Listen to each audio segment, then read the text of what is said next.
This is the Lanterns podcast on TV Podcast Industries, and we're discussing Lanterns Episode 2, Trustful.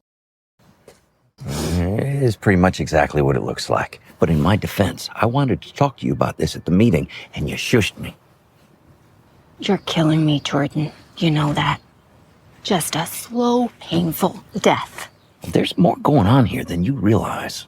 You mean like you going to the stadium and dragging these corpses through the metal detector, which you now realize is actually an alien detector? Well, let me rephrase. You obviously realize exactly what's going on here. Congratulations. You've caught up to me.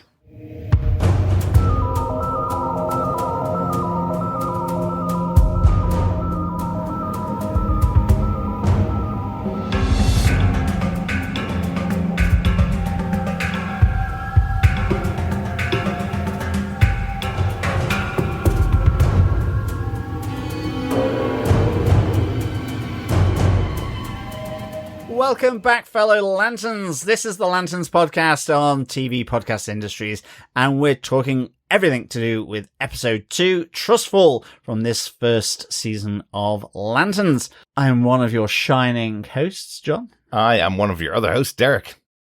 And rounding out the Owen Guardians of Podcasting, I am Chris. Welcome back, Chris, and welcome to our DC podcast, Chris. It's been a while. Ever time first podcasting ever. with Chris on a DC show? Yeah. I think. He hates DC, don't you? I do, yeah. It's terrible, terrible. So bad. Definitely not the first. Probably one of the very rare occurrences of me being here. We might have had you on The Watchmen at some point. Yes. So you may have been on that, but yeah, hadn't been on many of our DC movies and TV shows. But I'm really glad you're here. There's no other TV shows on at the moment that we can use your talents on, and this show has been really, really good. So glad to have all three of us here for it. Yes, no, it has been very good. It is proper tune in, sit down Sunday night HBO quality shows. Mm-hmm. Yeah, took over from House of the Dragon in the slot on HBO on Sunday nights, so we get to see it early Monday morning, having our breakfast, which is really nice. Absolutely. Bit of extraterrestrial breakfast. Yeah, exactly. Yeah, so it's all good. Nice House of the Dragon replacement here. But fellow Lanterns, before we get into our show, a quick reminder for you to pop on over to the website if you are checking us out for the first time, to tvpodcastindustries.com, where you can subscribe to the podcast on any green, blue, or white lantern podcast player of your choice. You can also send a voicemail there, because we love to get your thoughts, theories, observations, comments on all things to do with the Lantern series. Mm-hmm. You can also go by traditional email, sending in your feedback to feedback@tvpodcastindustry.com. Mm-hmm. And of course, we are over on, I guess, what is becoming the elder statesman of social media, Facebook, over on one of the groups at facebook.com/groups/TV Podcast Industries. Mm-hmm. We are also on Discord, and you can get the link to our Discord page on the show notes on this very podcast feed here. Absolutely. So if you're living in 1996, you can email us. If you're living in 2016, you can go to Facebook, or if you're living in 2026, you can go to Discord. There you go. Yeah. An option for everyone.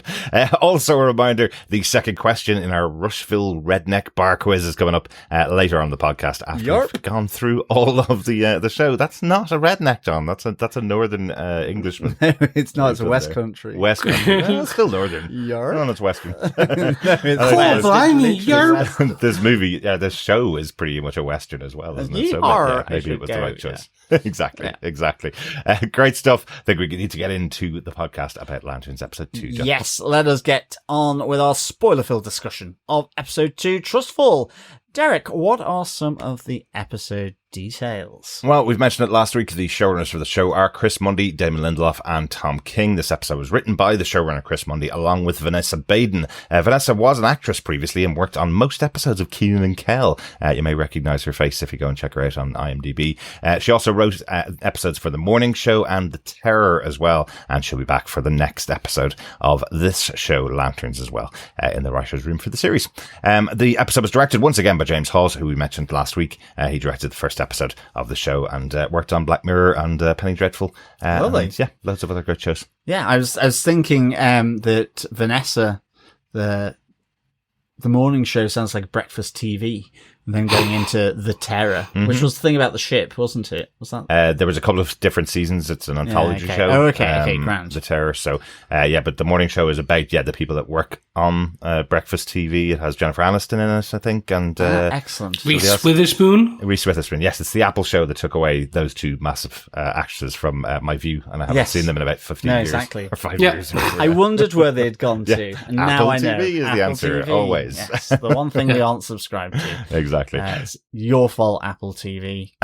Always. Apple. It's always tech's fault. Yeah. That's it. But, John, do you want to tell us what they gave us with your synopsis for Lanterns Episode 2, Trust Fall? Sure. Back in Rushville in 2016, Hal tries to give John Stewart his first flying lesson.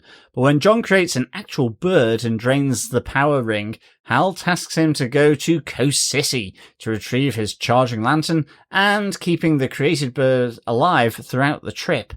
While John is on his journey, Hal continues his investigations into the alien shootout in Rushville. Using the bodies of the dead aliens, he learns that William Macon had set up alien detectors at the football stadium. Hal tries to force William to reveal his boss, but a warning shot from his army sends Hal to a mysteriously empty medical center to allow his wounds to heal. Meanwhile, in Coast City, John retrieves the lantern from Hal's mansion and feeds his carnivorous plant, Earl. As soon as he leaves, he's ambushed and kidnapped by aliens who are convinced a shape-shifting being called a Manhunter is in Rushville. If John doesn't find the Manhunter, they will blow themselves up, destroying most of Nebraska. John returns to town and asks Hal for information on Manhunters, telling him of his deadline of 48 hours. But Hal tells him it's above his pay grade. When John leaves, Hal puts on the Green Lantern suit and flies to a prison planet where he confronts Sinestro. He will provide Hal with the info on Manhunters, but only if he shares details about John Stewart. Yes, that info was way above your pay grade. It was a whole planet, a whole galaxy above your pay grade. Literally, yes. Yeah, I would tell you that information, but you can't possibly know it. I need to get my suit on and fly to someone that might know the answers to this question. And every time they say Manhunter, I just get Nelly Furtado's tune in my head. Ah, very good. It's a very Manhunter. Good. That's a man-eater, though. I John. know, exactly. Like Earl. Exactly. The carnivorous plant. That's a Triffid. It's a Triffid. Or, that's what I was about to say. Or it's from Little Shop of Horrors. Exactly. Yeah, there's loads of connections in here. But yeah, really interesting second episode. Breaking apart our two major characters here to have their own adventures already in just 2 episodes. Definitely. I mean, I thought this was quite good having them on their kind of separate little, excursions. One being more of an investigation, and I like how that plays out with Hal. And then John effectively is being told to shoo off to the imaginatively called Coast City, I presume by the coast.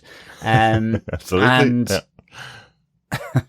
And of course, he encounters more than he's expecting when he gets there, whether it's the size of the house, whether it's what Earl actually is, as well as then his kidnapping. So, I kind of quite like then how it all comes back together for that like nice little ending there. Some beautiful visuals actually, and CGI of that kind of planet as well. Yeah. I completely agree, and I really want to just dive into the Hal and John kind of dynamics here, or lack thereof. I think that's going to be the best part, because you would have to throw a rock not to get a review where someone has kind of compared the show to kind of very much True Detective, that grizzled older agent detective and the younger recruit. Most people have, and you can see why. Yeah. But do you know what? I'd actually take a Hal Jordan solo in his prime, cocky detective show. I'd take that. I'd take that by itself as well, because I think just looking at this episode, and we'll get into the ins and outs of it, it is a very fun, abrasive character that Kyle plays. Yes, and I think absolutely. it's just really an interesting kind of take on it. Yeah. But yeah, so we jump into our spoiler-filled discussion. Yes, let us get into powering point number 1.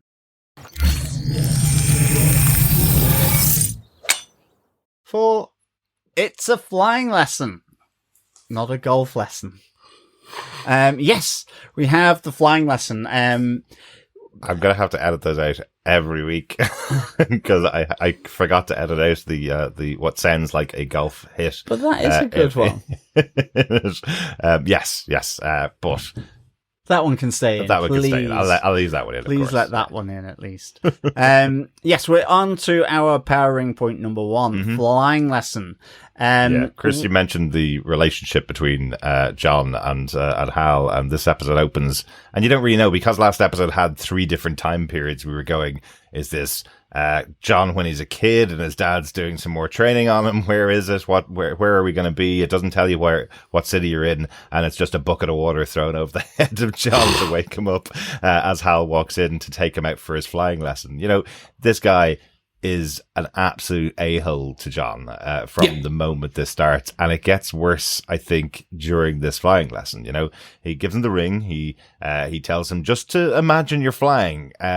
You know, I'm a fighter pilot. I just imagine that. He's like, oh, you've never told me you're a fighter pilot, basically, is John's reaction to him.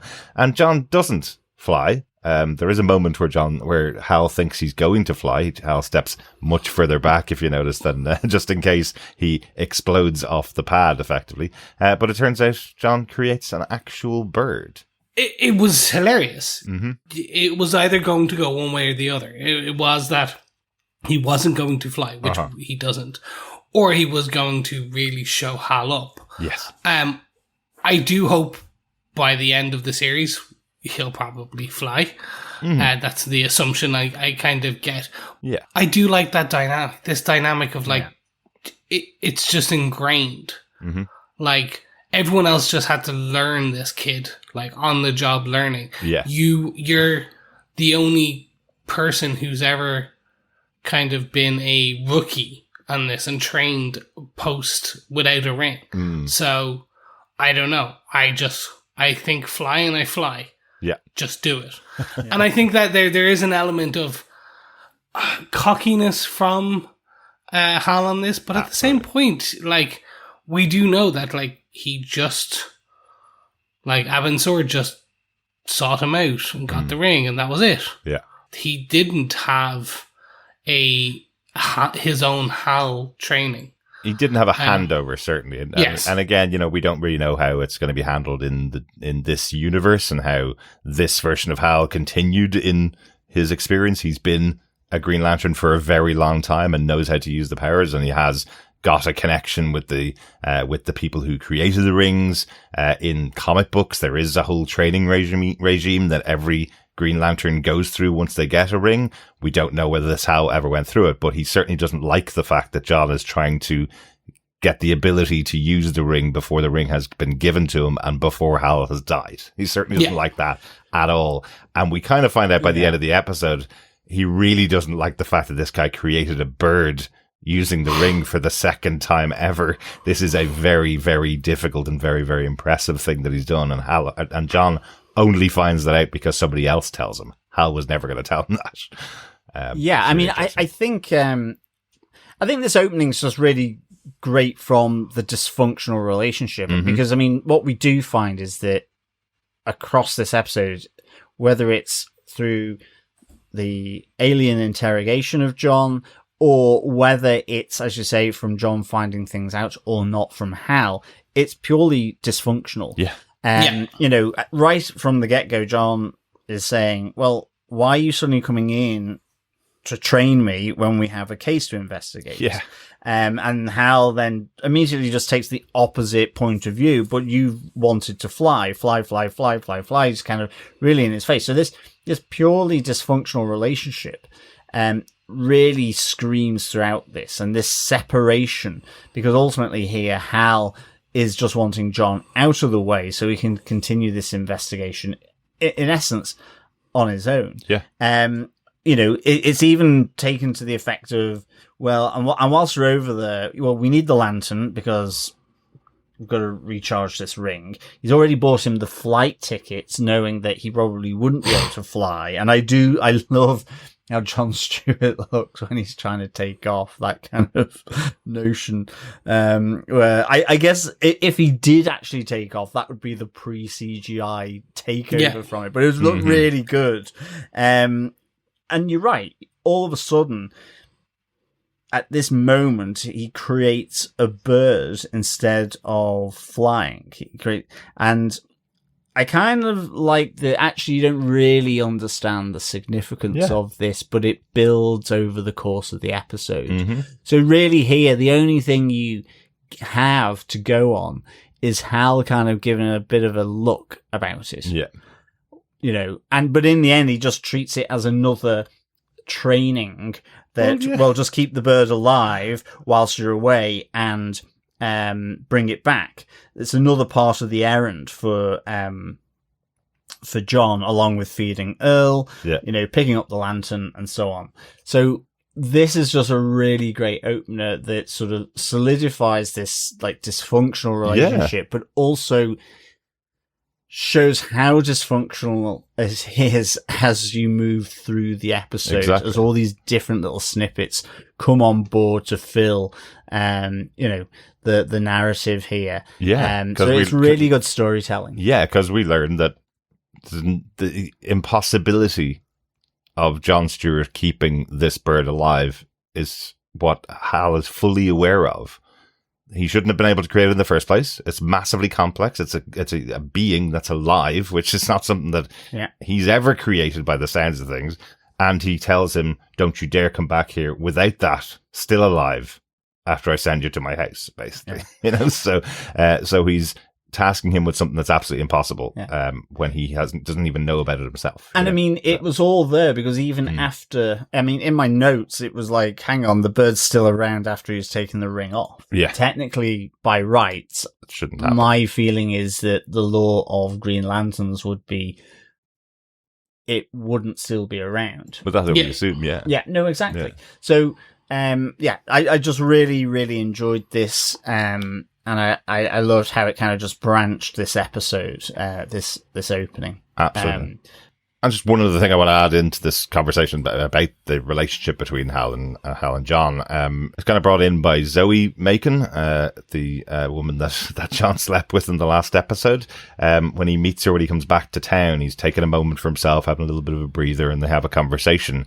And she kind of lays down who she is and the fact that she has William, who's taken her on board, someone that would never get the kind of riches that William has access to, and then says he's able to do whatever he wants because he's a white man who has a lot of money, and then asks John how his white man is. And John says to him, well, my white man sent me off on an errand to get his stuff. That's while he went on with his investigation, and the two of them kind of laugh about it. So that's also built into the character here as well, that not only is John doing his best to become the Green Lantern in the future, something that he believes Hal never did in the first place. Hal was just gifted a ring and became the Green Lantern. John's being made to jump through all of these hoops, but he's now also being treated as an errand boy by Hal as well. So I like that little connection between the two of them in that conversation. No, cool. I do, and I think there's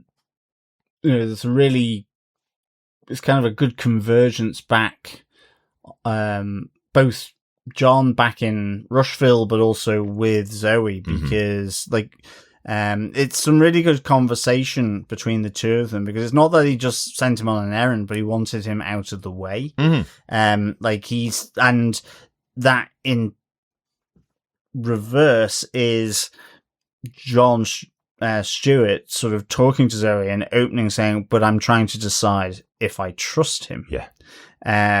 And that's where he is. All this doesn't build trust with Hal. And this is kind of what he opens up to Zoe about. Yeah. Which I think is really, really good. There is a moment here with William's wife, and just as an aside, that I just felt there was something off about her. Not in terms of the performance, but there was a moment where the camera, I think, stays on her, and it's like there's an intenseness there, which without a doubt, it lingers. It literally just lingers. Yeah, it's a Damon Lindelof kind of special linger. Yeah, it's a Lindelof linger. Yeah, it's the Lindelof linger. Yep.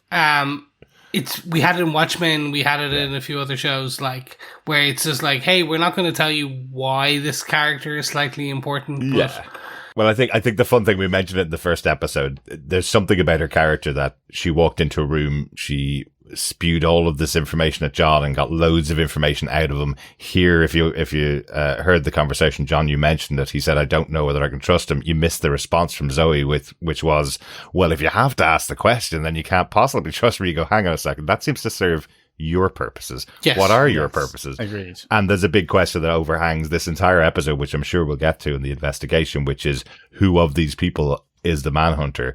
And they are absolutely pointing a massive arrow at Zoe. I don't think it's her, because they're pointing the arrow so strongly at Zoe, but it's entirely possible the reason why she's on the ranch and the reason why she has the connection with all the Macon family is because she's the person that owns it all. So, it's entirely possible, but I think they are pointing the finger quite strongly at Zoe. Yeah, I mean, the intrigue is great, and she has an intriguing part to play here for sure. I mean, it could just be, she's the one that oversees the NDA and the benefactor's wishes, and that's why he's with her. She could be the benefactor. Yeah, or she's the benefactor. Exactly. Like, she's a Luther. Manhunter. I think there is almost every single character in this episode, when I was looking at them, other than Hal and John, I was going, well, maybe they're the manhunter. There's definitely a reason why they could be the manhunter. Yeah, exactly. So, that's the fun part of the show, right? Yeah. That's the fun speculation. It is, the mystery.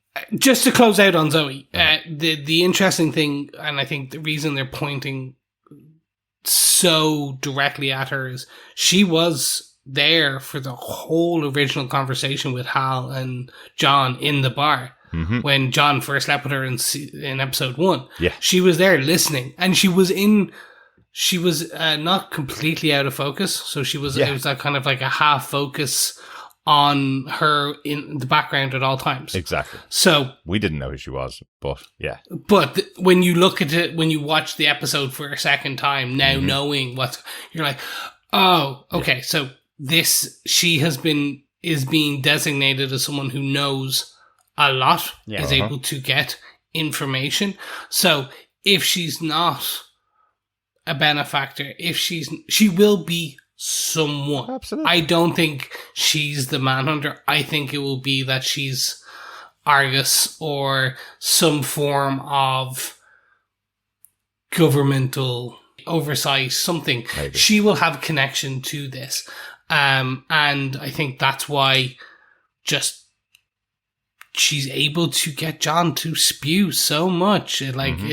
Because you're looking at going, you're an army man. Yeah. You're not supposed to be giving away this much. Exactly. It is literally the definition of a honeypot trap.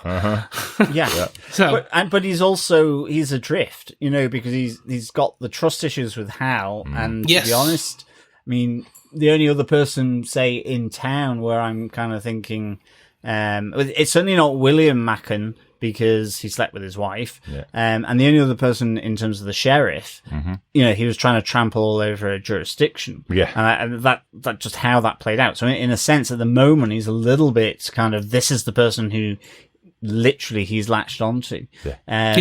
Physically, metaphorically. It's a really nice dynamic for this really sort of strong, confident Marine to actually be really sort of questioning a lot of things, and maybe just exposing too much as a result. But I think, should we move on to our powering point number 2? Absolutely. Tee it up, Derek.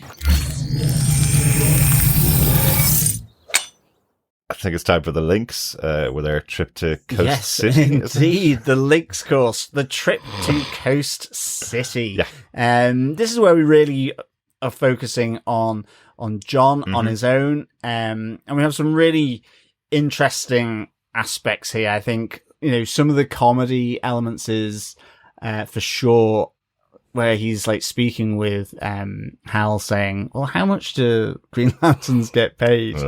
And Hal's like, not enough. He says, well, your house would suggest otherwise, effectively. It's massive. Yeah. It's like, oh, that was someone who I helped save or whatever, or one of his family. And so he paid me in a house. And there's like, literally, it is desolate inside. Absolutely. He's got a camping chair in his sitting room, one of those ones that you can put your beer mug in it. And he says, I have a bed. I want to get the exact quote that Hal says, though, why he has this house. He saved the guy's son, and I didn't feel like emasculating him any further, so he bought me a house. Oh, it's so harsh. I think even the fact that he's got a little keystone, like when he says it's under the stone on the left or whatever, and I just thought it was going to be under, because I thought the joke of it was there was just all these rocks, which I thought was hilarious. And then it happens to be like a fake rock with a little plastic stone. So with a smiley face. And it's either a smiley face or a frowny face, depending on which way I left it. Exactly. Really good. Oh, dear. But you also see, like, he hasn't decorated anything in the house, but there is little touches of the history of Hal Jordan in here. There's a photograph of him with the Pope, who would have been Pope at the time. I can't remember who it was. Was it Benedict or? Benedict. The photograph with him and the Pope at the time. There's also a photograph of him with all the kids from Harry Potter, because it's a HBO show. They've got a Harry Potter show coming up next year, so they have to mention Harry Potter for the second time. So weird. But you're wondering whether Hal Jordan, the Green Lantern, provided some kind of special effects for the Harry Potter movies, maybe, in this universe, or did he save the kids in the movie from some catastrophe during their run? Maybe. I mean, it was really... Or is it just that he just hung out with celebrities at the time? Yeah. Like the Pope and the Harry Potter kids. And I loved then the whole sort of case where the lantern is. I loved the fact that it was a little pocket dimension. I thought that was very cool. I like the fact just seeing the bird fly into it as well. Yes, one of our listeners has pointed out something about a pocket dimension that we may not remember from from the only other TV show that's in the James Gunn universe. I'll hold that off for the feedback from everyone. Okay. But I thought that was a nice little cool touch. I like the fact one to say to someone that, again, hasn't experienced any of the stuff, and he goes, it's just a pocket dimension. Put your hand in and find what's inside it. Just reach around and you'll find But I love the fact that he had to sort of put him on speakerphone so he could access it because of the security. It felt a bit like us today because you'd left your work phone. Exactly the same thing today. So I was having to give him codes over the telephone so he could actually work today.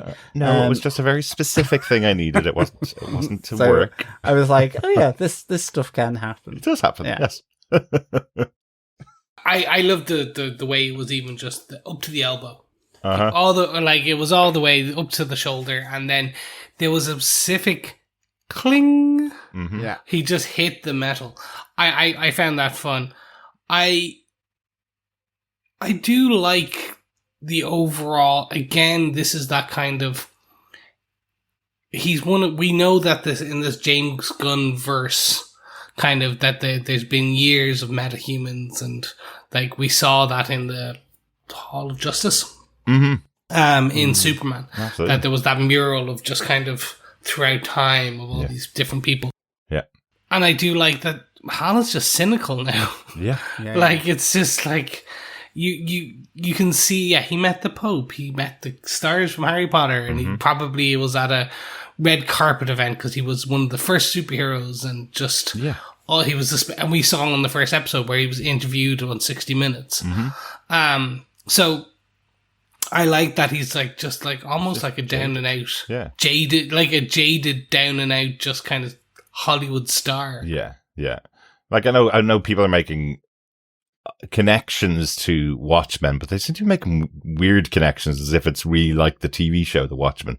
The connection really is this character, Hal Jordan, feels like one of those jaded superheroes from the original Alan Moore Watchmen comic book, the ones that used to be famous, the ones that used to be worshipped until things went really bad, and eventually they just went, oh yeah, okay, I've got powers, whatever. Yeah, and moved on with their lives. You know, that's this version of Hal Jordan here.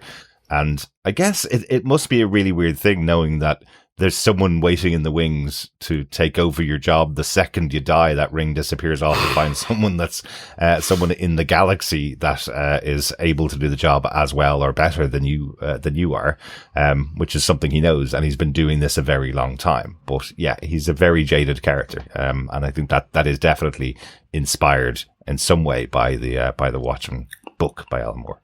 So could you call him the jaded Jade Knight? The jaded Jade Knight, that could be it. We do have quite an interesting little password for the pocket dimension as well, where the lantern is held, which is Mogo doesn't socialize. That's right.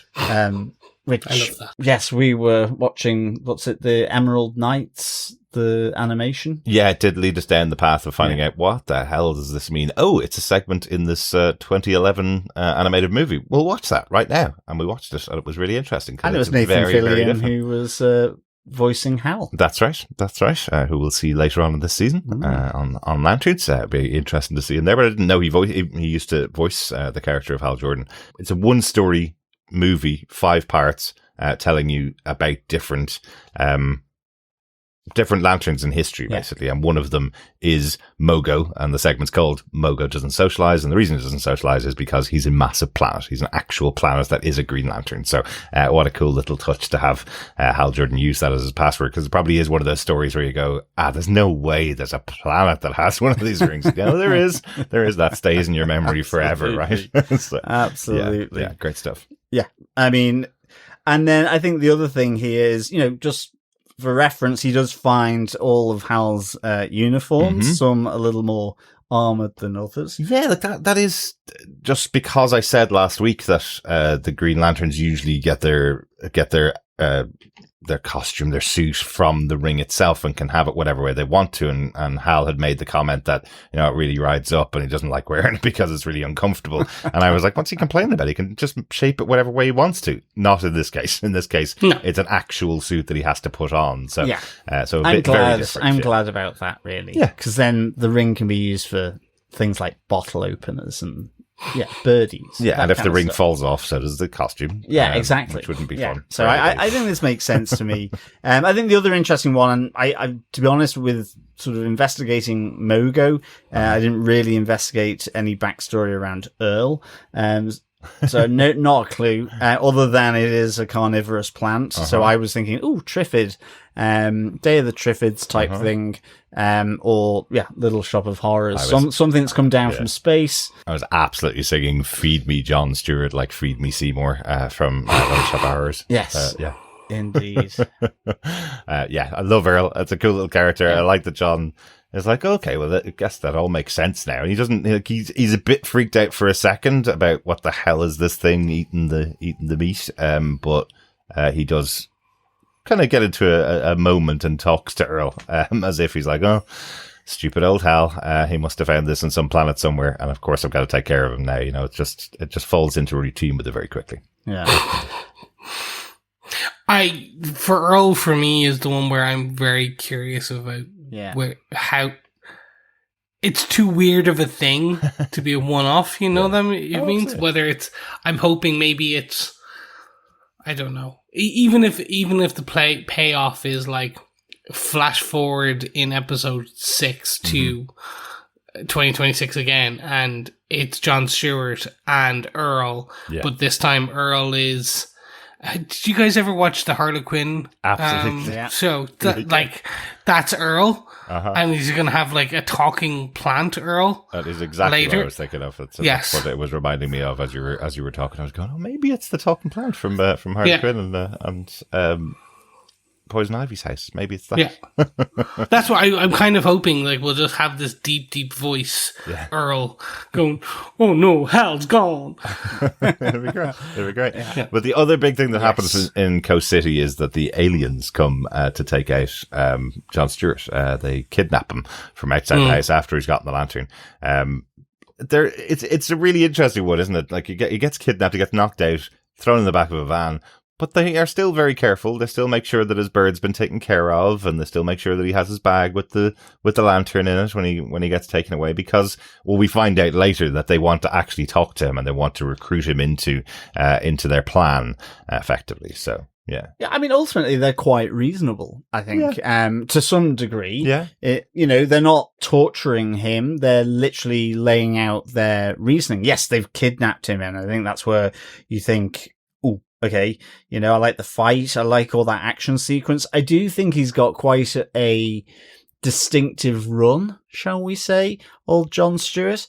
But when he's running up the highway the wrong way, just when he has that fight in the back of the van, I have to say that small quarters fight was excellently choreographed. Yes. It's really, really good. Because to have just that very small a space and be able to use it for such a long fight was really good. And then he kicks through the back of the door and runs down the highway trying to catch up to his bird, which I think was very cool. He's jumping off cars trying to catch the bird. I like the dive over the car as the bird's gone through the two open front windows. Very cool. That was quite a nice little touch. Very cool. And then, as you say, there's a moment where it does almost feel Terminator-like, or as if the footage has been slightly sped up as John Stewart runs I think past. it's just his running style, but cool. it's very distinctive. Yeah. I think maybe it slightly takes me out of the situation. It's not like kind of, who's the classic action Tom Cruise. run is Tom Cruise. Yep. Yeah. It's not that, but I kind of quite like it because I think, yes, like that's just what happens. Yeah, I would cool. be horrific running in an action way. It looks like Alan Richardson as he plays Reacher.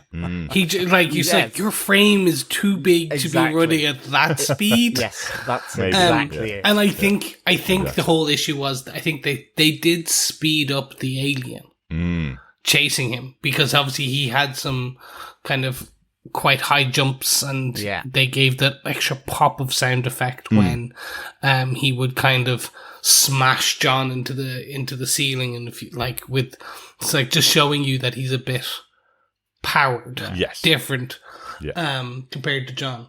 And then that run is it just looked off. It looked like he was about to take off, and that's when I thought when he was jumping and grabbing the bird, I was wondering if that's where he was suddenly going to fly, and it turned out like he absorbs a bit of power from the bird or something, or it just made no sense. It just looked, but overall, great fight scene. Yes, absolutely. Wonky ending. But I think actually you're right. I think it's just the sheer size of and I think that's it for me. But I like the little touch as well in the shiny van surface of just seeing his face as it knocks into him and knocks him out, and so and then this is where you see him next being interrogated. And as I say, I think the aliens are fairly reasonable here. They're trying to lay out their position, their cause. Again, it's another little touch point around how a bit like we got last week, where the holographic Hal Jordan was saying, well, surely I would have taught you this. Here we have the aliens convinced that he should know about manhunters and what they are. And he has absolutely no clue what they're asking him about. Yes. And he, like he says, you're about to torture a man who knows nothing. And I really do not know about anything about manhunters.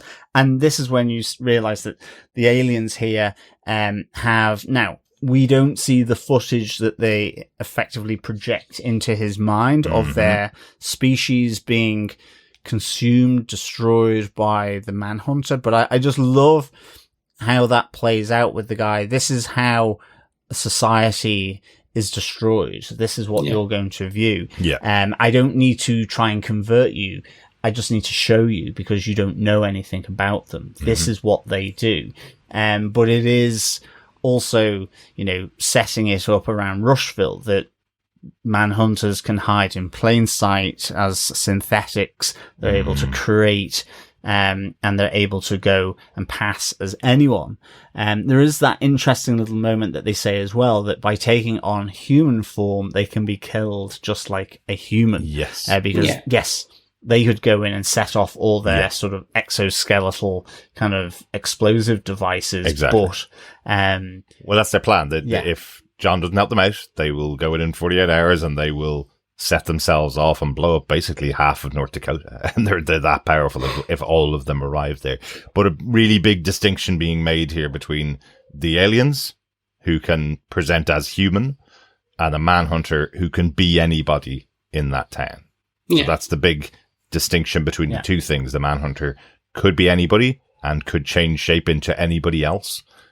But the aliens are aliens who look human and can act as human, but they're not. So if you think back to episode 1, the four supporters of the other team who were in town who were shot dead, and the guy who blew himself up, nobody knew who they were. They were strangers in town, but even the other supporters of the other team didn't know who they were. So they were just aliens in human form. But the manhunter could be sitting right beside you at a bar. It could be your wife. It could be it could be your partner.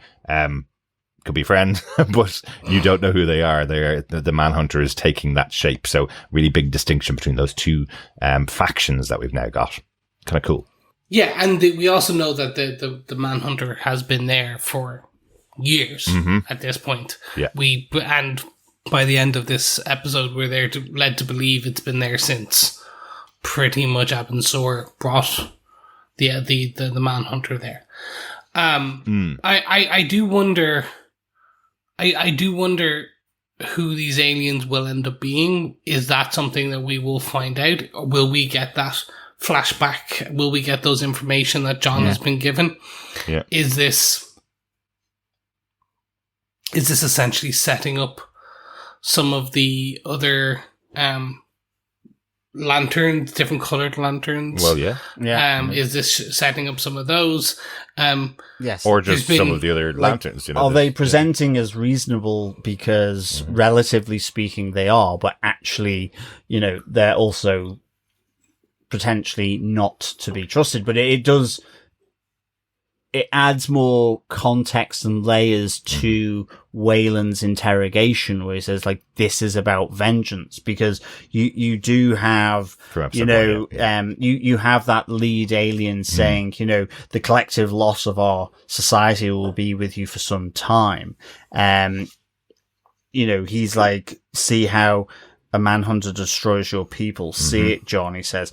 One thing I really liked about this, and I don't know whether it's important or not, but you see his bird gets agitated just before the aliens come with their little device to put against his temple. So that's kind of like an extension of his consciousness. I really like that touch where the birds just gets more agitated. It's chirping more loudly because he doesn't know whether it's a dangerous thing that's about to happen to him. Exactly. And the so only that's a nice little point. And the only connection we've heard about it is if he loses concentration, the bird will disappear. That's it. He's created the construct. If he loses concentration, the construct goes. So the fact that they're showing that as agitation in the bird is really interesting. Yeah, great stuff. And this is just a quick aside. Do we think we'll get a proper alien-looking alien? Yes. Through because we obviously, if you look at the Ryan Reynolds Green Lantern film, when Ryan Reynolds went to Oa, we got a full swath of different lanterns, because the lanterns are all different. Do you think we'll get a scene like that just based on majority of all the other? So there's two questions in that, Chris. Do I think they'll go to a planet where there's thousands of different lanterns who are all aliens and all looking very different? I don't think so, but I think we'll get an alien that looks alien. We finally saw Supergirl this weekend because it's available on demand. We never got to see it in the cinema. We finally got to see it this weekend, and one of the comments we made was they really through every single possible species in this. She goes to multiple planets and interacts with tons and tons and tons of different versions of aliens. which are all in the DC universe. And because there's only been 3 movies in the DC universe so far, we haven't really seen a huge amount of what James Gunn's alien universe looks like, let's say, all the aliens outside of Earth. So I think we're going to see a few here in Lanterns, because we've already seen tons in Supergirl that they can just bring over to the studio and film them as being aliens with a ring, right? That they are members of various Lantern Corps. So there's already been some out there that they've created for Supergirl. So that's why I think we'll see 1 or 2. But I think they're probably trying not to do anything that the Green Lantern movie did in the past, previous one. Yeah, I hope they don't overload it with aliens, to be honest, because I think with Supergirl, the issue is that, when you have one alien, for example, to do, and it's really cool, then suddenly you've got 2 or 3 or 4, and then all of a sudden there's one that just looks like a blob of snot or something, and you're like... well, it's already got the outfit because it's green, so fine. But it's like, just less is more, I think, with aliens. Yeah, that's fair. To be honest. Yeah. So, yes. But they did do a lot in Supergirl. Yes, they did. So they certainly have a few costumes that they could bring out and stick into a suit.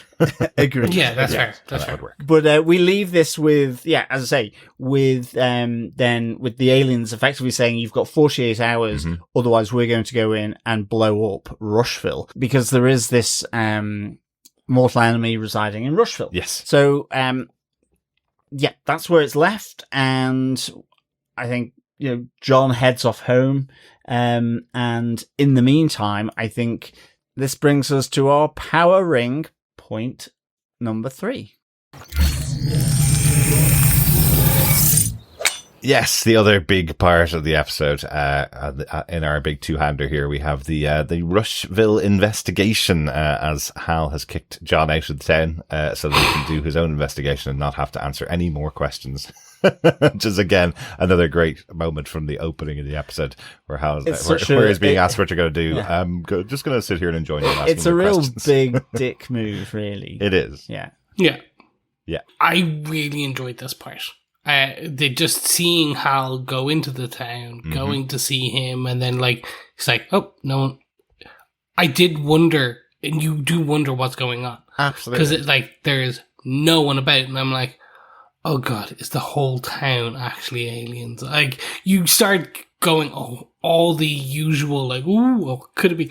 And it's all they're just in the town hall having a conversation. Exactly. But seeing him fly up to try and find them, and then falling, he splats. No superhero landing here. Absolutely. He just does a full 3, 2, 1, go. Yeah, powering, running out of energy, 3, 2, 1, it's done. I don't know whether your suspicion, Chris, is confirmed just yet, or is this town aliens or not? Is everybody there? I think you are supposed to think that. It feels like it's supposed to be something out of X-Files, where Hal arrives into town, looks around and goes, hang on a second, there was a big explosion yesterday. There was everybody bustling everywhere, all over the place, and now nobody's here. I think you're supposed to suspect that. Agreed. Yeah. And I think you're supposed to suspect that even more later on when Hal walks into the medical center and no one's used it at all. This town has been established for quite a long time, and it looks like nobody's been in the place to keep them well. Are they either being kept alive or being kept well by an alien presence, or are they all aliens? Is definitely a legitimate question at this point. Definitely. Yeah. I mean, even I love the deserted town. I think what makes it even more creepy are those kind of creepy town councils. I mean, the last one I saw that on TV or movies was in Weapons. That's and I'm just like, do you know, it never ends well, does it? Having this big kind of communal town council. Just let sort of committees sort these things out, I guess. No, not everyone needs to have a say. Oh, really? No, I know it sounds really weird, but I'm just there going, it's like, because they're discussing, I love the fact that Hal walks in and goes, oh, you're talking about me. You're talking about me. It's like, really, you are talking about me, aren't you? And in the end, it's not. It's a decision that is about whether the lads on the football team should actually forfeit their next game, or whether they're in the right headspace to either play the game or forfeit the game. And I'm like going, I think that's between the parents, the PE teacher, and probably the school. And I'm like, so I just thought that was kind of interesting that it kind of had been expanded out into this town council. But I love the fact that Hal thinks he's the one being talked about. But are they? Really. But were they having that conversation? Because 100%. the way that the coach is put on the spot, he's a bit like, well, that's true. Yes, Yeah, they were definitely talking about Hal. Kerry goes, no, what we were actually talking about was this, and then goes, Coach, you were about to say something. And he's like, oh yeah, I was supposed to say something like 25 minutes ago when we were originally talking about that point. But for the last 25 minutes, we've been talking about the fact that a Green Lantern is in our town investigating an alien presence. That's true. And I do like the fact that Hal says, it feels like the town wants me gone, which makes me want to stay around. Exactly. And I kind of like that. Yep. Again, it's whether, the metal detector or an alien detector. So if they're all aliens, they're detecting other types of aliens. Yes. So is the Manhunter a collective thing that can, assimilate all of them together? The whole town It's is kind of just like made the up of one T-1000. Manhunter. It's a biological T-1000 where it all just morphs together. Because, like you say, you then have the medical center where Hal's been the only patient. Oh, I like it. John. All the stuff is still bubble wrapped or in its wrapping. And all that kind of stuff. So, so the town of Rushville, basically the only people who aren't part of the Manhunter is Kerry, because she's not from there originally.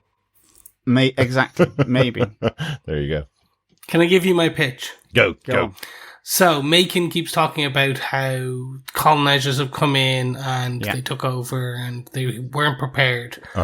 I believe the Manhunter has made a deal with the people of Rushville, which is like, I will help keep you safe. I will keep you free from disease, death, things like that. Yep. But you need to keep me safe. You need to help me out, yada, yada, yada. I believe then the reason Kerry is kind of almost locked in a relationship that she doesn't want to be in is I think something happened to the kid. Right. And I think the kid is now has been kind of assimilated. Not assimilated, but like has been given, like he died and was brought back, or he was gravely injured and was brought back. And that's why she can't leave, because if she leaves, the kid will die.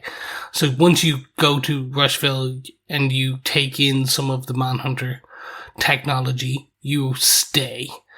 And you have to stay. And that is why Kerry is the way she is, because she's like, she doesn't want to be in that marriage. She doesn't want to be.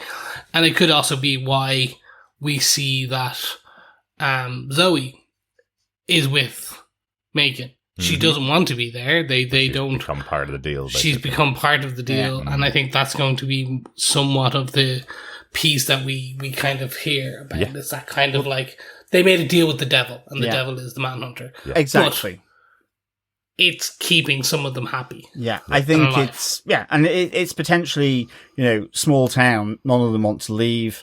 Head of the valleys, whatever you want, all that kind of stuff, or possibly being held against their will. Yeah, none of them can leave because they're part of the deal. Exactly. Yeah, but having said that, then 2026, we do see the town's still there, not necessarily the ranch. Kerry talks about Noah still being alive, so but I definitely agree with like the NDA. There's a contract. Yeah. How far does that extend for sure? I think as well with Kerry Kane, like you say, we find out that she's from Gotham, so she's not from Rushville. But I think that conversation between her and Hal as he's recovering from that gunshot in hospital, were in essence, she's pleading with Hal to stop undermining her, and to, her respect and her authority, because otherwise, she says this, and this is her father-in-law. The narrative is that Macon is the one calling the shots, and I can't let that happen. Yes. And I'm trying to keep the town together. That it'll all tear apart if I'm the only one sort of holding this all together. So there's something really interesting there around Sheriff Kane's position here, not just with the Macon family, but I think more widely in Rushville after that conversation. Yeah. I like their little conversation as well, where, you know, I would ask, why are you still here? You know, a girl would like to know. Mm-hmm. And, you know, he asks her question, why I'm still hanging around. And there's a gut feeling here for Hal. You know, his gut's never wrong. Yep. It's never wrong, and that's the hard-boiled detective part of this series, really, isn't it? Hal going with his gut all the time, you know. Whereas Hal then responds back with the question about the detectors. Yeah. You know, he says, and that does make a boy wonder. And she does say, she gives some kind of story around it that, well, there were 3 people dead. The other guy had obviously passed through the detectors and hadn't been identified. Yeah. So that whole detector, the alien detector, metal detector thing is good. I love Hal carting the bodies around. Really so good. Brilliant. Again, all from all with hardly any dialogue at all. It's just him and his own, you know, dragging bodies from the morgue. You're going, what is this? If you haven't seen episode 1 and you're wondering what's happened here, why has he got this naked body that he's dragging around the town and pushing back and forth through a metal detector? Even when he goes up and pulls the crowbar out of the back of his car and takes the grill off John's rental car to bring that through the metal detector. I was wondering, does he actually expect the metal detector to work? The football game was like 2 days ago, wasn't it? Why would the metal detector still be on here? But he already has a suspicion that it's not really a metal detector. He has that suspicion. So he just wants to try it, see if it'll set off the metal detector. And then he notices the one in the town meeting. He notices the little detector that's in there and decides to test the bodies of the aliens with it. So very cool. The only thing I would say is, he has a metal wrench on him, yet he takes the grill off the front of the car. So I'm like, just he could have just walked the metal wrench through the metal detector. Yeah. I don't know. It's not enough metal. Just like, needed more metal. He wanted it to be body size, maybe. Possibly, yeah. He also noticed that, he said in the town hall that the metal detector didn't go off, and he looks at his belt earlier and thing as well. He had a metal belt. It should have gone off. Yeah, exactly. So that does set the suspicions for him. Yeah. Yeah, absolutely. Absolutely. You mentioned a little Easter egg there, John, as well, that Sheriff Kerry Kane is from Gotham. So is this the mysterious sequel to Pennyworth that we've been waiting for many years? Because in Pennyworth, famously, Martha Kane, who is Bruce Wayne's mother, has a child at the end of the series, and it's a girl. By the 3rd season, it's a little girl. It could be a little nod to that. Yeah, it could be a little nod to the fact that Kerry Kane is connected to very different to the Kane family. Though. It is very different universes. Yes. So, could she be connected to Kate Kane, which is Batwoman, which is I think, because I was going, can you imagine the mysterious benefactor is the Wayne Enterprises? Maybe, yeah. Like, that's just a nice way of kind of, you don't need to bring in Batman. Yeah. You don't need to do any of that. You can just bring in, like, Wayne Enterprises. Well, that's why I kind of like that it would be Martha Kane, because that's Bruce's mom. You know, we don't know how they're going to bring in Bruce Wayne in James Gunn's universe. Maybe they'll bring him in and a new origin story for him, and he's a younger guy to all of these characters that we're seeing right now, you know. That's true. Martha Kane might still be alive right now, and she's involved in Wayne Enterprises with Bruce's dad, you know. 2016 could be. You never know. Yep. You never know. Yep. So, but yeah, I know there's loads of Kanes in Gotham, and I think they're even all connected to the Arkhams, and they're all connected to the Waynes. There's loads of connections there around the Kane family, but the Court of Owls. I just wanted to make the joke that we finally got a Pennyworth sequel after all these years. So there you go. Could be. A sequel, but in different universes. But in a completely different universe, yes. But we may finally be finding out what's happening to the female member of the Wayne family that never got a sequel, is my point. Yes, exactly. That was all. But yes, a really interesting investigation. Love it. I love how really silently going around the town, fixing all this stuff up. I, again, love how they're using Sheriff Kane herself in these episodes, because now we've had 2 episodes in a row where Green Lanterns are in our town, if you count John as a Green Lantern. He tells her the whole thing he's discovered, and Sheriff Kane went, yeah, I knew that. And this time Hal, dragging corpses all across town, starts talking to her and realizes, everything I've done here, you already knew, didn't you? Yes, I did. I know exactly what it is. Will you stop undermining my authority? Yeah. I am the investigator here. I know far more about this town than you do. Stop drawing attention to yourself, because, as you said, John, if the attention is drawn away from her and towards William Macon and his narrative on aliens, then she loses control of the town. So people have got to stop interfering with her investigation. So another strong, powerful moment for Carrie in this episode. So, yeah. Yeah. So, I mean, what more does she know is the thing. I think the interesting thing is that the investigation, becomes illuminated further with John Stewart coming back, confirming his abduction, interrogation, and his encounter with Wayland's friends, I think, as he describes them, and this notion that there's a manhunter in town. But he does also say they think the Guardians had him here and they don't trust you. So that's another little twist here that comes from this, is that despite them really maybe leaning on John Stewart here, they certainly wouldn't trust the Guardians, and that maybe explains a little bit more about Wayland's kind of tone towards Hal as a Green Lantern. And Hal does ask, have you told the Guardians? And he says, no, I report to you. Yeah, which is interesting. Yes, it seems like Hal thinks that John has the ability to contact the Guardians.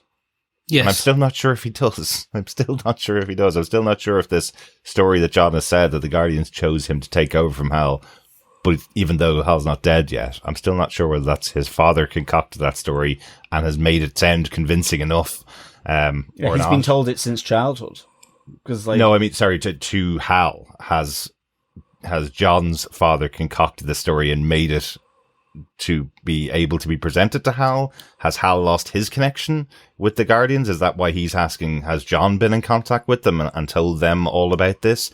We just don't know, but it's just unusual that he would be saying to a guy that doesn't even have a ring, can't go off planet. He said that multiple times. I haven't been off planet. And he's asking him, have you spoken to the Guardians and told them about the information that you've got here? But I think this is where the trust thing between the two of them, the dysfunction, because it is that he's like, well, the Guardians seem to think you're a big deal, hence why I'm training you. Like, there's clear resentment there from Hal. Yeah. It's probably even like, now we're training our replacement rather than, getting killed and the ring just flying off to its chosen next Guardian, or Green Lantern, I should say.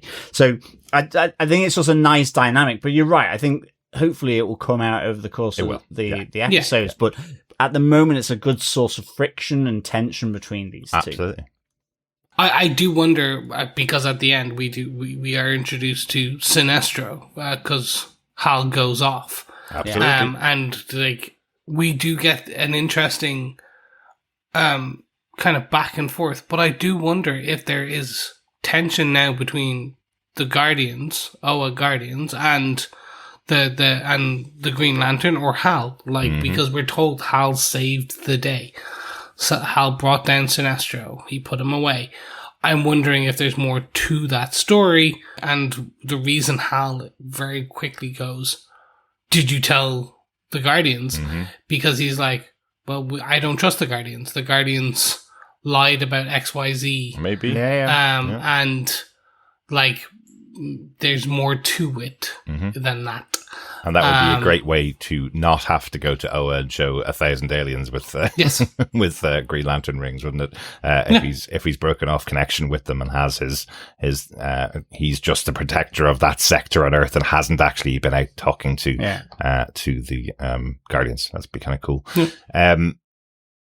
And yes, you bring it up there, the final scene of the episode, the big pin or the big cliffhanger for the episode is Hal talking to Sinestro, a character we haven't been introduced to in the show, but as you can definitely tell from the name, even if you haven't read a comic book, he is Sinestro, so he is definitely a villain. The fact they tried to play him as a hero in the last movie is one of the reasons why the movie didn't work. They tried to play him as a hero in the comic books, and you knew he was going to become a villain, so it didn't really work there either. So he's always been this villainous character, the Sinestro. So a much better way to introduce him here. I'm so happy they introduced him in a prison as the villain. But I love this choice of the dialogue that's used for the cliffhanger, which is basically, tell me about Manhunters. Well, that's only the second greatest threat you have, Hal Jordan. Tell me about John Stewart. Scene, end credits roll. So by dialogue, is he saying John Stewart is the biggest threat that Hal Jordan has ever faced? Yep. Or is it something else? Or does he just want information on John Stewart? He knows about John Stewart. How does he know about him? He's in a prison on another planet. But how would he know that he's a massive threat to Hal Jordan? If he is. Or maybe he's so ego orientated that he knows he's Hal Jordan's biggest threat. Exactly. Yeah. That would be much more likely that Sinestro is still a very big threat to Hal Jordan because he's the villain, right? Despite it being a planet, a prison planet, despite all the tech, it's still as leaky as Arkham Asylum. They'd probably just fly a drone over. Absolutely. We are in the DC universe. Drop a satellite rig. Yes, get him out of there. Yeah, exactly. So, it was a good ending though. Really enjoyed that. Yeah. It's almost like you just sense the whole series panning back into widescreen with just that final bit. Yeah. It's all been very much Rushville, rednecks, and so on. And now we just have this kind of real epic sort of last few minutes of this episode. I have to say, I know it was in the original trailer, but I loved that shot of when Hal arrives on the prison planet and flies into it it looks like an ice planet almost when he's arriving in. It's snow covered. It's awesome looking. Really cool shot. So, they are, I know it might feel like it's being kept as a smaller show because we see them, people riding horses and it's an investigative show in a small town, but we're already in space, so we're only at the end of episode 2. So, they're just using the budget in different ways as shows have to do these days, right?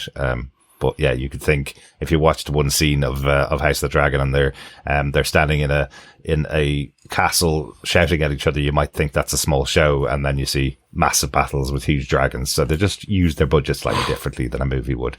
It doesn't have to all be spectacle on the screen. Sometimes it's just amazing to watch characters talk to each other, right? So, and that's what I think Lanterns has been doing for the first 2 episodes. Speaking of which, any other notes, any other points that you wanted to talk about from the episode that we haven't talked about so far? Nothing from me. I was just hoping we'd get a name of the prison planet. Yeah. That was one, just because obviously I'm curious to see how that kind of is. Was that OAP? Was the white kind of snow? Or is it just something unique? Is it like, because we did see the cop car above as he went down into the trench, or the spaceship. So I'm just interested to see kind of what it was, and I'm hoping we do get that next week. Yeah, I'm sure we'll be seeing Sinestro next week on that planet, and we'll find out, or maybe in a couple of weeks' time, and hopefully we'll find out how he got there. We'll get another flashback to maybe 2016, Hal Jordan and how he captured Sinestro. That'd be kind of cool to do it that way. I only had one other note because I'm sure they were intending for us to see it. I just thought it was hilarious that the motel where Hal Jordan and John Stewart were staying advertises the fact that they have cable HBO available in every room in the place, but it was with the new HBO logo, or a very recent HBO logo, and it was definitely saying, just so you know, you're watching HBO right now, everybody, because the bird flew over and sat on top of the sign, just to make sure you were paying attention to HBO right there. So, and just one final note about the bird itself, which is, again, it can't be overstated. This is something that is very difficult for Lanterns to do, if not impossible. That's what he learns from the aliens. And Hal looks at him and goes, that must have come from very deep in your psyche for you to be able to create something as difficult as that. And John goes, no, it's just a construct, and just squashes it immediately in exactly the same way as Hal gets rid of any of his constructs. So Hal is looking at him going, how the hell is this kid able to use my powers that I've had for 30 years in the way that he has and just get rid of them? That would probably have taken Hal 6 months to create a construct like that. That's what it seems like. Again, don't know exactly how the constructs work in this universe, but that's what it seemed like. And isn't wearing the ring. So like even the alien says that is a wildly impressive construct. And in fact, they credit it to Hal Jordan, who says, how is Hal controlling this from this distance using the ring? And he just goes, no, it's mine. So yeah, it's really good to know that that's massively significant, that little bird. Yes. We might see another one in the future. So I think with our final notes, onto our final thoughts. Chris, what are your final thoughts for this episode of Lanterns?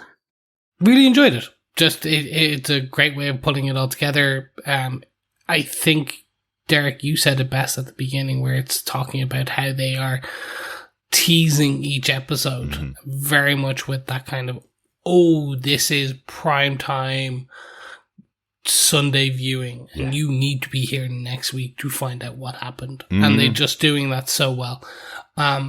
It did make me wish to a degree that I could bundle a few of these together and just kind of but I watch them multiple times anyway, so I still will catch up, but it's just that kind of I really wanted the next episode.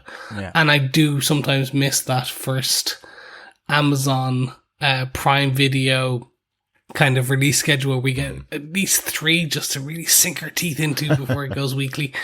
But loving it overall, very much so. Loving this episode. Excellent. Derek, what about yourself? What are your final thoughts? Yeah, really strong second episode. Again, I was really surprised that they broke apart. The 2 major characters had one do the investigation in Rushville and the other one find out from the aliens that there is this big presence of the Manhunter in Rushville. I thought that was a really surprising thing to already have in episode 2. And again, because of the previews for the show talking about how small a show it was going to be, how a lower budget true detective like show. And then by the end of the second episode, we have Hal flying off into space to talk to an alien about possible other aliens on the planet. It's a much bigger show than people we're giving it credit for in advance of it coming out. It's been really interesting. The acting's been fantastic. The setup's been really, really good. And yeah, I'm really looking forward to the next episode, which is all I can ask at this stage in the series. Finally, John, over to you. What's your final rating on this, and what's your final thoughts on the second episode of Lanterns? Yeah, I really, really enjoyed this episode. I'd give it 5 sunburnt Sinestros out of 5. What a tan line that guy must have. He did look like a. I don't mean that in a bad way. No, I liked his look, but he's always reminded me of just having sat out in the sun for too long. Absolutely, but he does look like a sunburned Vincent Price, doesn't he, with the little tash? Yeah. But he's always been tashed, hasn't he? He has, absolutely.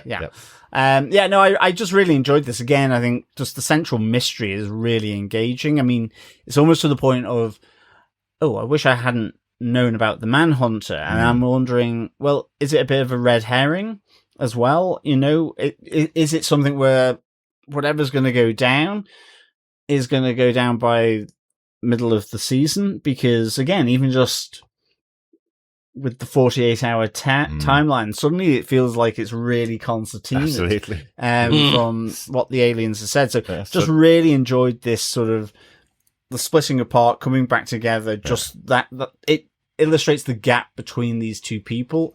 Are they going to have to find the trust? What is happening in Rushville? So just that central mystery is really, really good.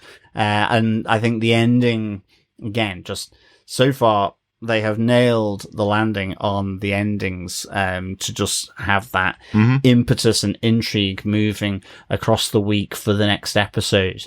And I think this one going to this prison planet and having Sinestro and just the delivery of those lines, really fantastic. So 5 sunburnt Sinestros out or 5. Maybe 5 sunstroked Sinestros. Anyway, We'll see how he feels next week. See how he feels next week. Exactly. But I think with that, we can go on to our Rushville Redneck Bar Quiz, fellow Lanterns, and of course, fellow quizzers. Yes, we Yarp. definitely need a drink after that episode. Once again, so we are on to question 2, John. Yes, absolutely. Question 2 from this season of the Lanterns. What 2 types of meat does John Stewart feed to Earl Jordan? It's not a dentist. It's 2 types of meat. That's a little Shopper Horrors reference, of course. John, do you want to give the question one more time? Yes. What 2 types of meat does John Stewart feed to Earl? Fantastic. That's the second question of 8. At the end of the season, when you get all of the answers correct, email them into us to feedback@tvpodcastindustries.com, and you could be with a chance of getting your hands on some Lanterns goodies. That's the same place you send your feedback into us for each and every episode we record, hopefully every Tuesday after the episodes come out on Sundays, so you have a bit of time to get your feedback in on each episode. And we have some feedback in on episode 2. Yes. First up from Coffee and Vodka over on our email. Greetings, fellow flighty defenders. On the surface, a solid installment in an interstellar procedural, giving us our villain and a couple sweet superhero props. Beneath it, political commentary and super-heroic insecurities, with Hal ready to see John miles high with an uncharged ring, and one less replacement. Kerry's patient explanation to our hospitalized Hal concerning small-town power structure illustrated what wonderful acting and exceptional scripting looked like when combined. Even the bird was given context, and we got our first glimpse of Sinestro. Talking through the layers, social issues, comic lore, and everything else would take pages, not paragraphs. So best to stop here. Short of saying, so far, so cosmically great. 5 dead ringers, missing manhunters, and dented rentals out of 5. Peace and take care. Coffee and Vodka. John's got to check his insurance after the car rental had its grill ripped off by Hal, doesn't he? So, yes. Yeah, and the alien goo on the seat. Absolutely, yeah. I think that's known as alien goo. Totally with you, Coffee and Vodka. The acting in the episode and the scripting of the episodes, absolutely great. They've done such a great job putting together this series. Oh, I can only agree with that as well. And I can only say that Coffee and Vodka's pages and pages of lore, I'm thinking the same in terms of some of the parts of where old school comic lore could be putting in here. But definitely interesting to see where it goes from here. Absolutely. And one little thing that you pointed out there that we didn't even mention in the episode, the flying lesson for John was on a battery that was very, very low charge. Yeah, absolutely. And effectively, Hal was telling him, you go ahead and fly there, mate. There's about 1% battery left before you fly off, and he could have just plummeted to his death. And, absolutely. It's a real good point, that Coffee and Vodka, because I think, like I was talking about the resentment side of things, it was coming more from, he said, well, the Guardians think you're okay, but equally, yes, an uncharged ring and one less Replacement would, see a little splatter. Human goo, I guess. Exactly. Thanks, Coffee and Vodka. Yeah, thanks, Coffee and Vodka. Yes, thanks, Coffee and Vodka.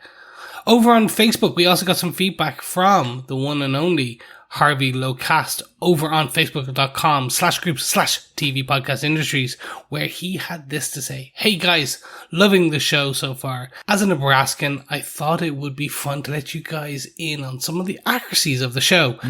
In the first episode, when Hal was grilling the alien with the football facts, he was getting them all right.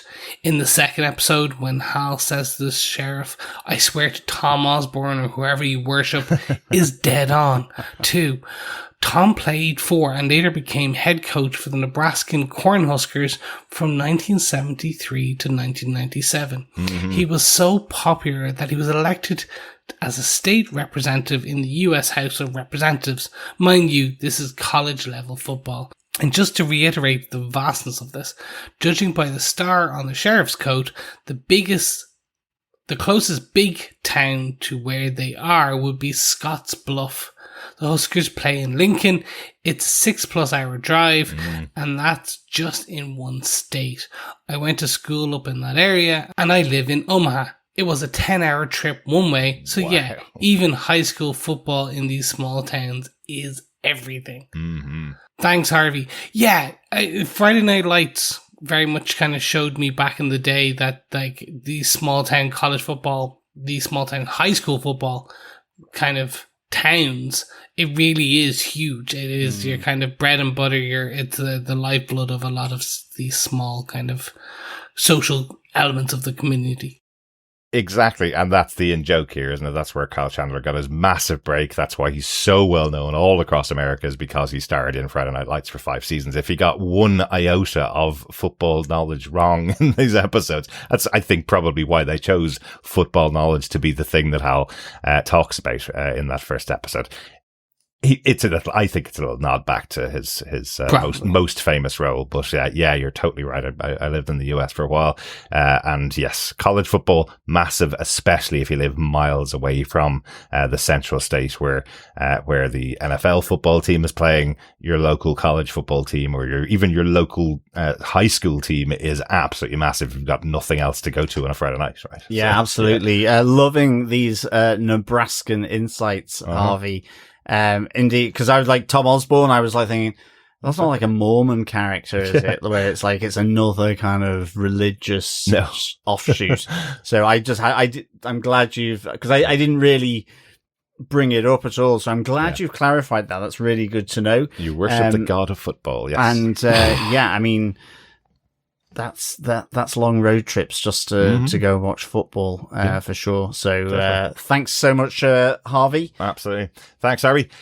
We also had some feedback in from Alan Thomas, who says, I was super high on the pilot, 5 bottle openers out of 5, so I was hyped to watch the second episode. Unfortunately, I thought it was a pretty big step down, although not a total disaster by any means. I rate this one 3 pocket dimensions out of 5. Even mentioning pocket dimensions makes me a little sad, though, because it reminds me that we may never find out what happened to Peacemaker.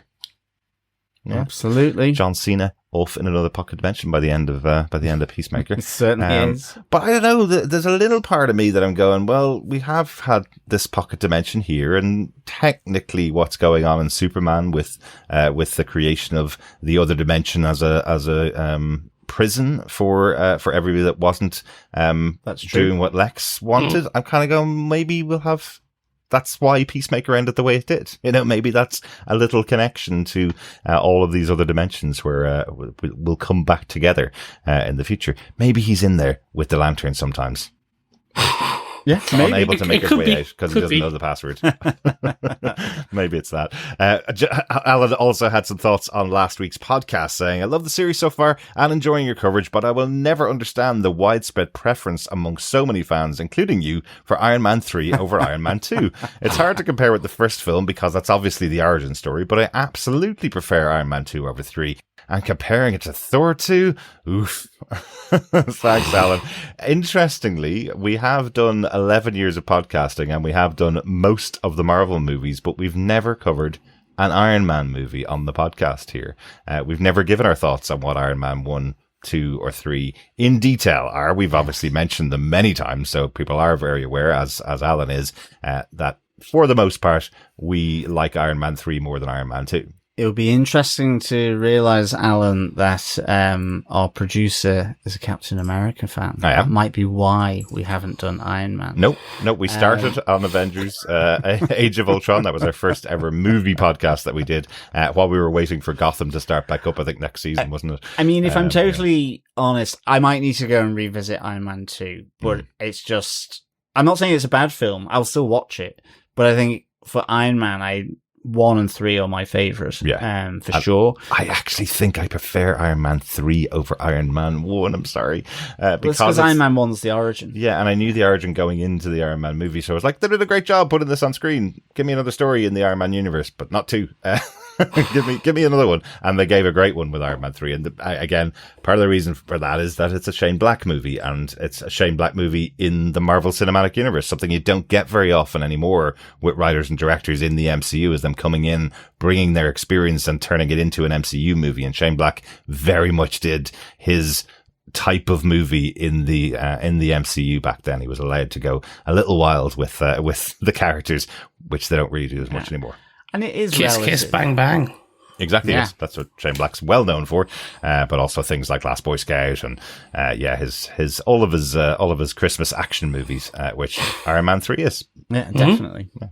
So, yes, sorry for the preferences, but I might have to watch it again because I just need to watch it again just to reconfirm my prejudice, I think. But, And really, what I'm actually trying to say is we probably should go back and review all the rest of the movies that we didn't review in the MCU. There's only about 6 or 8 of them, But but they are some of the biggest.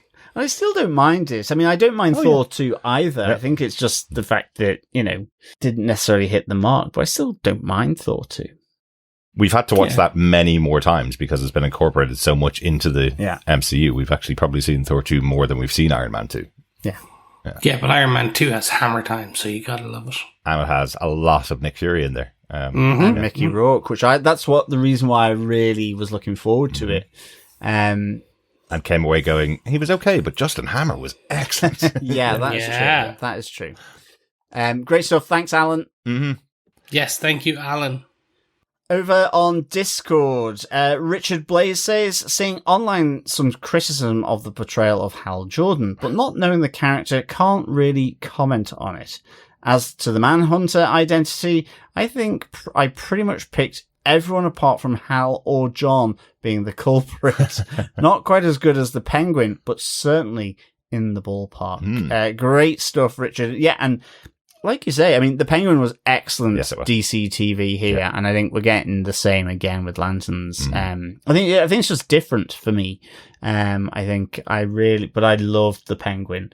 It's TV show. Again, it's hard to kind of differentiate them. Of course, the Penguin is connected to the Matt Reeves Batman movies. There's going to be another Matt Reeves Batman movie, but once that's done, and maybe a second season of The Penguin's done, that's the end of the Matt Reeves universe, and then we'll have a Batman in the James Gunn universe, apparently, potentially, in the future at some point.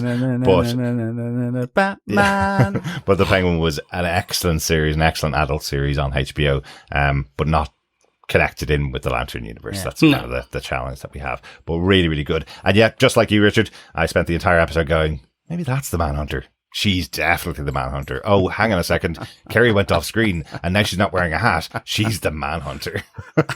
Well, I think I said everyone in the whole wide world is the Manhunter. Well, you said the entire 10 is all one Manhunter. So, we've maniacal laughing. Yeah. Yes, I wouldn't trust our guesses for any of those, but somebody is. Yes. Yeah. Borg Queen. Yeah, that's it. And finally, over Discord, Teresa says, I started listening to you guys when I was looking for a Dead Boy Detectives podcast, immediately loved your program, and started listening to episodes about some of my other favourites like The Umbrella Academy, The Boys, Penny Dreadful, and The Sandman. I have to be honest though, I've never been a fan of DC or Marvel. I've tried watching them and I just can't get into it. I checked out your Lanterns podcast just for something to listen to, and you convinced me to give it a try. I'm so glad I did. I really enjoyed it. The story was interesting, and the relationship between Hal Jordan and John Stewart is well written. Kelly MacDonald is very convincing as a Nebraskan sheriff. I was trying to figure out where I knew her from before I realised she was the Scottish actress in the phenomenal Giri Haji and Department Q. All of this to say, I really love your podcast, and through you I'm finding shows that I never would have even thought that I would like. Keep up the great work, and I'll be tuning in for episode 2. Thanks, Therese. Excellent. Thanks, Therese. Yeah, thanks, Therese. Really glad you've been enjoying the Lanterns, like ourselves. And picked out some of our favourite shows over the past couple of years. The Boys, of course, our biggest show, the one that we've covered and had most of our listenership from. Penny Dreadful, which myself and John covered every episode of over the course of a few months, and then went into season 4 of. Umbrella Academy, which is another one of Chris's wonderful picks. What a great show that was to cover over the course of a couple of years. So fun. Yeah, and of course, The Sandman and Dead Boy Detectives in the Netflix gaming universe, which we loved talking about over the course of those couple of seasons. Really good. Absolutely. Yeah. Wasn't Kelly MacDonald in Harry Potter as well? Wasn't she? Not Moaning Myrtle. No. She was one of the Horcruxes. Diadem of... of what's her face? Yeah. Yeah, I can't pick it out right now. Yes, but yes, she was one of the ghosts. Yeah, in the diadem Hogwarts. being the Horcrux. Yes, indeed. That's right. But she got her big start in Trainspotting. Yes. That was her big moment, and has always been a fan favorite since then. So yeah, great to see her in here. I haven't actually seen Giri Hadji, but that's definitely one I should be checking out with Kelly MacDonald in there. Yeah, definitely. Fantastic. Thanks, Therese. And thanks, Richard, for your thoughts over in Discord. If you want to join us on our Discord, the link for Discord is in the show notes right here. I actually don't know how to read out the link for it. It changes pretty often, so you'll see it in the show notes here. Or look for TV Podcast Industries over on Discord, and you can join us over there. Yes, indeed. And after we recorded, we just got a final voicemail in from Steve Brown. So we're going to put it in. Steve's going away on holidays for a few weeks, so he won't get another voicemail in. So myself and John have put the microphones back on for Steve's voicemail, because it's always nice to hear from him, isn't it? Absolutely, yes. Hello, TV Podcast Industries. This is Steve, and this is going to be for Lanterns, Season 1, Episode 2. I don't know, you said, I'm just now listening to your pilot episode, so I've had some delays and things. But so I don't know if when you said Tuesday night, if you meant Tuesday night in the States or where you are. So I'm going to send this in and see if you can get it in time or not. But just real quick, my 3 moments. I've only watched the episode once, but it was amazing. My 3 power ring moments, or power ring points is what you called them, right? Number 1, John admitting to the sheriff that he wouldn't have slept with her if he knew that she was married was a good kind of closeout for that first episode, because that seemed kind of weird that he would just, tell her on one breath. He says, "Oh, I can't drink because I'm on the clock." And the next breath he's in the truck with her, having sex. So I'm glad that we got that kind of closure there. Also, that reveal at the end of Sinestro, I know nothing about the Lantern mythology. I don't think I follow the comics at all. So I don't know anything about this except for what I've heard on podcasts. So I'm excited to see this story play out. And, again, I'm just loving this series. A third point is just those alien detectors. As soon as I saw him walk through the metal detector without it going off, I was like, what are those? That's not right. That doesn't seem correct. And then, of course, he drags one of the bodies through, and we learned that they are alien detectors. So, okay, I'm going to send this to you, see if I get it in time. If not, no worries, but loving your coverage and can't wait to hear all the questions for the pub quiz and try my hand at winning this time. All right, talk to you later. Great stuff, Steve. Yeah, thanks so much for sharing your voicemail feedback. And that's everybody else that's listening to the podcast. You can also share your voicemail, your thoughts about the episodes. About 90 seconds, roughly, about what Steve recorded there is pretty much the right length for a bit of audio feedback to get your voice on the podcast. And Steve mentioned there that we're cut off time for feedback. We're aiming to record our podcast on Tuesday nights each week. UK time or Irish time.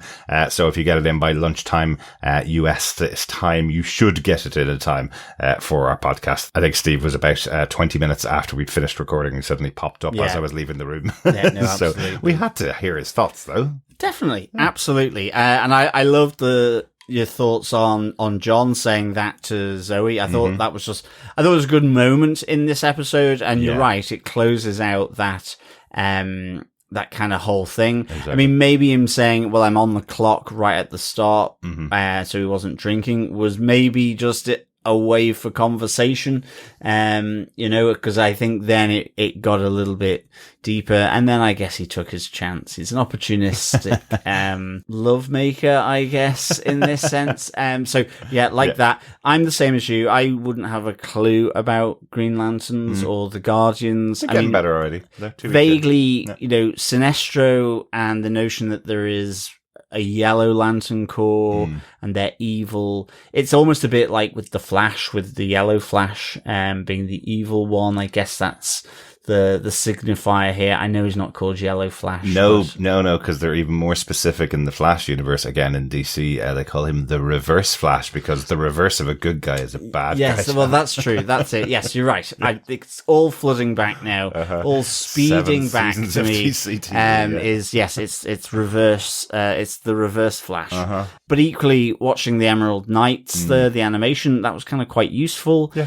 I'm slightly tempted to see the old movie again. Really? Just how I don't remember it other Ryan Reynolds one. Yeah, other than it being awful. But even that is a figment of my imagination now, because I literally can't remember. Whereas I still am vividly aware that Van Voorstick absolutely was awful. It was terrible. I just suspect it was a movie of its day, possibly buttressing up against some of the Nolan stuff, maybe, or kind of. I think there's a tendency these days to say, "Oh, I remember that was much better than I thought it was at the time." There's a real tendency. We are absolutely spoiled by great cinematic treatments of superheroes now. We have whatever 37 Marvel movies, I think it is to date, which are all pretty much of the highest quality you can get in a series. We have about 5 or 6 of the DC movies in the Snyderverse, which were really well made films. Even if you didn't like them all, they were really well made films with really good stories in there. You have all of the movies from the Nolan trilogy, the Batmans, they were really well made. Tim Burton's Batmans were really well made. And then you had Green Lantern, which was a standout in awfulness. I absolutely remember watching it with my jaw dropping, going, "Wow, they actually are still making movies like this when so many other good ones." You remember, Madam Web. Yes, those I was ones, literally about to say Madam Web. Those ones in the Spider-Verse that don't have Tom Holland in them. It's that kind of level. And I remember watching those, and you get about half an hour into it, going, "Why am I even wasting my time watching this?" That's pretty much Morbius was the same. It's just what is happening here? Exactly. Okay, yeah, as I say though, I don't really have any recollection of the Ryan Reynolds. And maybe it's been sort of tarnished, or maybe it's been lifted, I should say, rather than tarnished, by Ryan Reynolds now in Deadpool, and equally with Welcome to Wrexham. Yeah. So I might just be giving him the benefit of the doubt. He likes to take the piss out of how bad he was, but he's not lying. That's the thing. Grant. He knows he was hard done. He got paid. He was done moved badly. on, didn't he? So. Well, exactly, yeah. But he didn't want to have that be his legacy in movies. So thankfully, he got another chance with Deadpool afterwards. That's kind of the way he sees it. But yeah, he got his pay. Yeah. But I think I'm learning more and more about the Lanterns, and I'm kind of enjoying it, really. I kind of do like the fact that it's grounded in this mystery and detective element.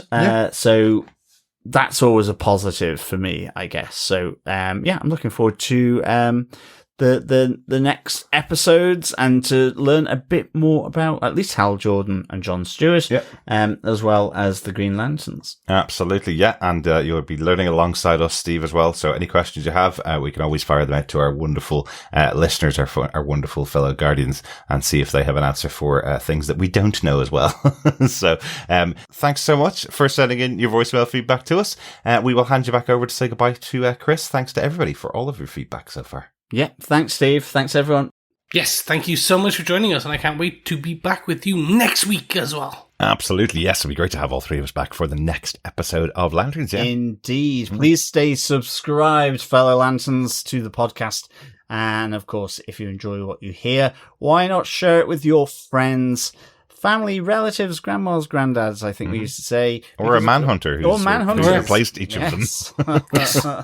Manhunters as well. Because, of course, sharing the podcast is sharing the love. Indeed. But we will be back next week with The Lanterns episode 3. But, of course, until then, fellow Lanterns, keep watching, keep listening, and, of course, keep shining through.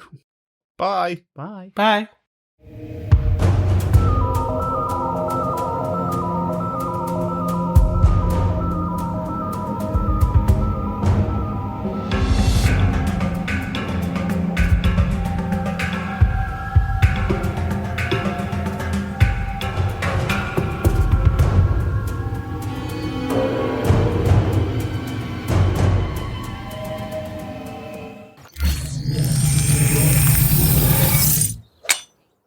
It's a Damon Lindelof kind of special. Linger, yeah. It's a Lindelof linger. It's the Lindelof linger, yeah. Try to say that three times fast. It's the Lindelof linger. Yep. I didn't really investigate any backstory around Earl. So not a clue, other than it is a carnivorous plant. So I was thinking, Triffid, Day of the Triffids type thing, or Little Shop of Horrors, something that's come down from space. I was absolutely singing "Feed Me, John." Feed Me, John Stewart. That's what I was singing.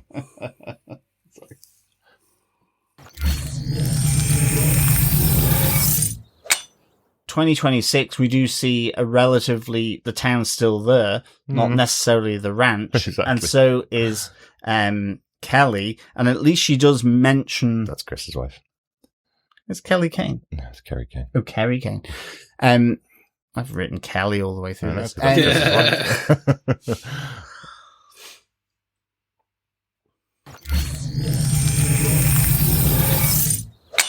And that maybe explains a little bit more about Wayland's kind of, tone towards Hal. Yeah. As a Green Guardian.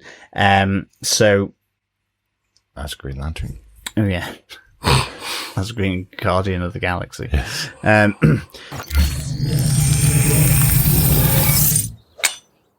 But we will be back next week with The Lanterns episode 3. Mm-hmm. Until then, of course, keep watching, keep listening. What?